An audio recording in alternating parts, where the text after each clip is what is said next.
مار نہیں پیار کے قانون کے باوجود اکیڈمی کے ٹیچر کا 9ویں کلاس کے طالب علم پر وحشیانہ تشدد، بچے کا بازو توڑ دیا۔ والدین کی وزیر اعظم اور وزیر اعلیٰ پنجاب سے انصاف کی اپیل۔ ملک مشتاق کی رپورٹ۔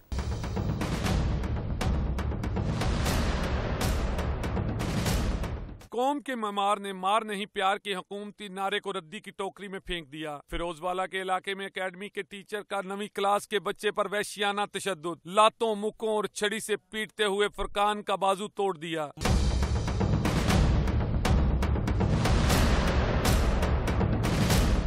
بچوں کے شور مچانے پر دوسرے ٹیچرز آئے اور بے ہوش طالب علم کو اٹھا کر دفتر لے گئے۔ اساتذہ فرقان کو ڈاکٹر کے پاس لے جانے کی بجائے گھر جا کر نہ بتانے کے لیے دباؤ ڈالتے رہے۔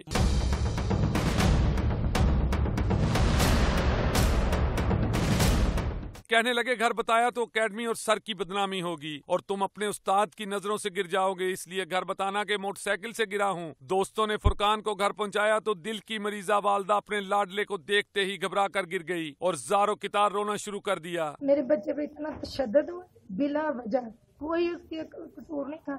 اس کے جسم پہ جگہ جگہ نشان ہڈی، اس کی یہ بازو کونی سے فریکچر ہو گئے۔ والدین نے کہا کہ ٹیچر کے خلاف پہلے بھی شکایات لے کے گئے تھے لیکن انتظامیہ نے کوئی نوٹس نہیں لیا۔ وزیر اعظم اور وزیر اعلیٰ پنجاب سے اپیل ہے کہ وہ نوٹس لے کر ہمیں انصاف فراہم کرے۔ ملک مشتاق، 7 نیوز، لاہور۔